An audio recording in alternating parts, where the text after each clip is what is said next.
Testing, 1, 2. My name is Troy White, and I want to grab this pen, excuse me. My name is Troy White, portfolio manager with Hoodoo Financial, investment manager, and financial planner.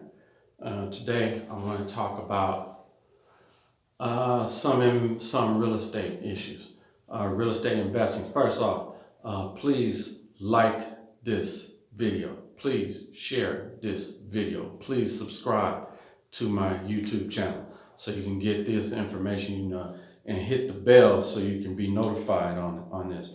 And share this with friends, people that you know that are interested in real estate investing and just need the information. And also, if you are interested in real estate investing, this is not what I'm gonna cover today, but I just wanted to remind you that, I have a course that's titled, I'll put it in the link here. It's about creating investment groups. And anyone can create an investment club, investment group. And if you lack the down payment that's required to get into these properties, or you lack the confidence, the knowledge, and the skills, then get with other people, enlist friends and family, enlist some other people who have specializations that can help you. So there's always a way to do it. You could get started right now. So I want to talk about the fundamental strategy of investing in real estate. And so I got a lot of notes, so I need to grab my pen so that I could scratch it off when I talk about it. So this strategy is how you buy property. It's an overall strategy. And I'm going to tell you in this simple way, and then we're going to go over all the details. The simple thing is, first you have to buy the property, right? Then you have to rehabilitate the property. Then you refinance the property, and then you repeat that process. So I said you have to buy the property. You have to rehabilitate the property. You have to refinance the property, and then you're going to repeat that process. So embedded in that is some assumptions that I'm assuming you understand this. But as I said, I better touch on that. I know I skipped over a lot just by saying that you need to buy it, right? Well, I just made a video for you to watch on how to do that. So I'm not going to address that right now, but through this whole conversation we're about to have, I'm going to touch on that. But when you buy the property, you're looking for a property that the value is down here, and you want the value to be up here soon. Why are you going to buy a property that's already did up? It's already refurbished and it's a shining, beautiful, property. Then you paying a shiny high price for it. And then what's left for you? Nothing. So the point of real estate investing is to buy something that is devalued, fix it up to inject value, refinance it, and then now you got the money to do that whole thing over again. So that's what this, me summarizing these 4 things.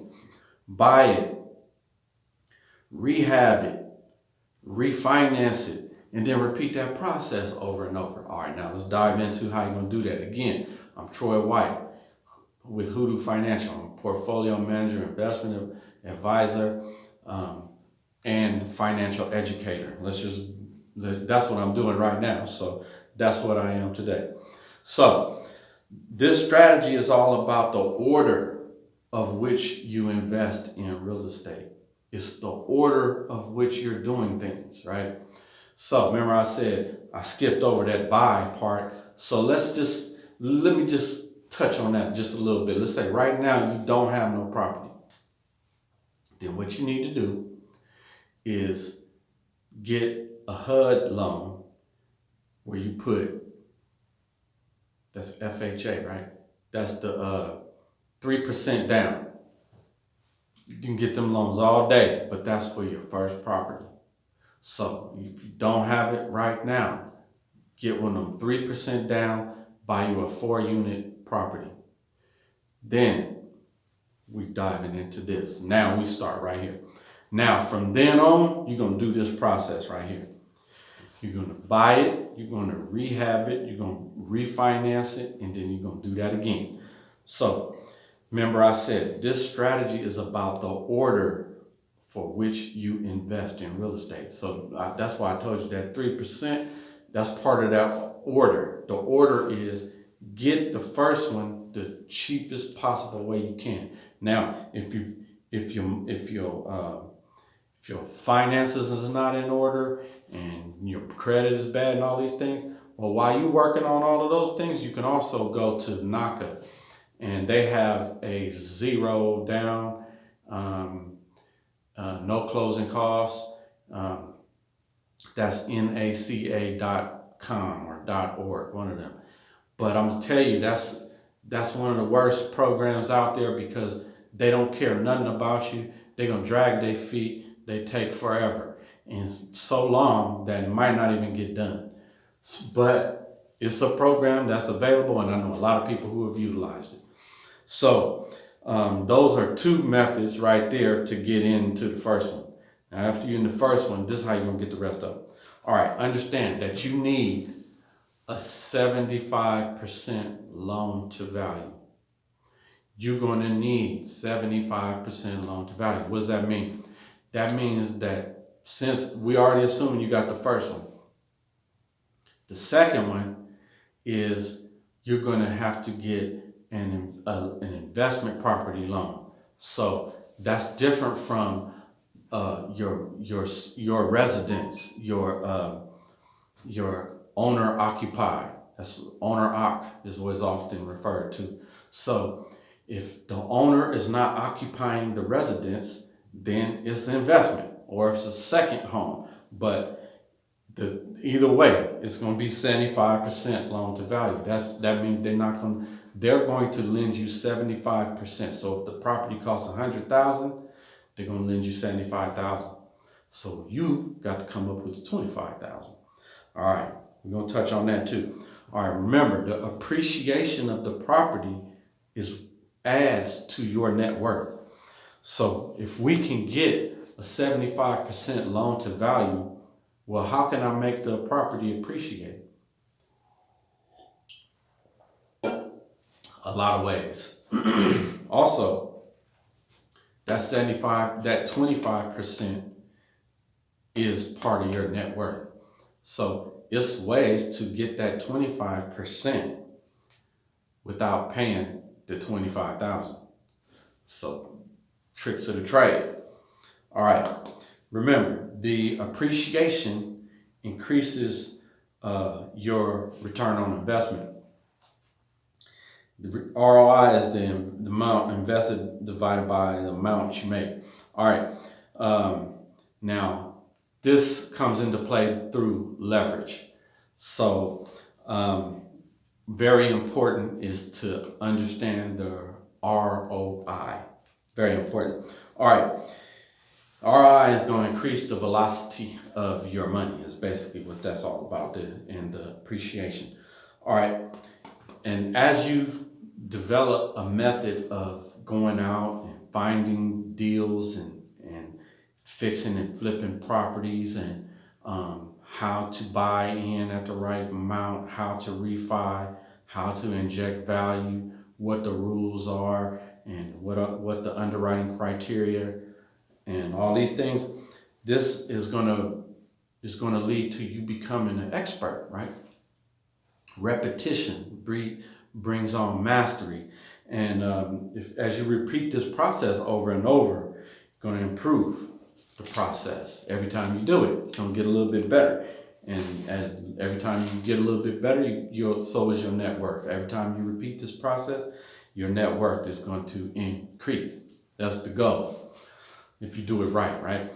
So embedded in that is, remember, I said you need to you're going to purchase the property, you're going to rehab it, you're going to refinance it and repeat.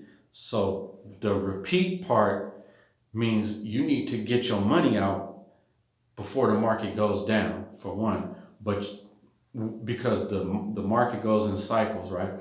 So you need to get the money out of the property. That's the refi part, so that you can do it again. That's the repeat part. And remember, if the money goes down before you get your money out of it, you're going to lose that money. So what does that mean? Well, if you got a loan for the property and it's value appraised at 100,000, and you're paying that back and through your loan, well, if it depreciates in value and goes down to, say it's a recession, and the value goes down to let's call it 70,000. Well, so you got the money, you got the property, and it's cash flowing. It could, because embedded in your deal was the ability to pay the mortgage. So you don't care; it's paying you. I don't care what but you do care if you didn't get your money out. If you didn't get your money out, because now you don't have money to buy more property with, especially if there was a recession and the values went down. You want to get that money out, because now you're gonna buy two properties for what you could have bought one for. So what I'm saying is, you must recycle your down payment. Your down payment is what you're gonna keep you're gonna keep using over and over and over to buy more properties. So how do you do that? Well, when you buy it, you need to buy it under the market value. Don't pay the market value. And then you think, well, fundamentally, that's kind of an oxymoron, because the value of it is what the market will pay. But what the market will pay and what you're going to pay is different. That's what I'm trying to tell you. So buy it under the market value, or this don't work. Buy it under the market value, or don't buy it. That's what it is. Pass on that until they come down. If it's just sitting there, okay, well then, no, I don't want to buy it. They want 100,000. I'll give you 60. What? Oh, then they mad about it. All right, well, I don't know. I'm not gonna buy it. Call me when you want my 60. Sometimes they gonna call you. They need that 60. All right, rehab it. That, when you rehab the property, that increases the ARV. The ARV, that is the after repair value. So remember, the after repair value is what's going to be after I did all this fixing and flipping, and that's how it's going to limit or it's going to maximize your ability to get that loan, because remember the LTV. So ARV and LTV, after repair value, has got to be above, or it's got to match that LTV, the loan to value that this lender is going to give to you.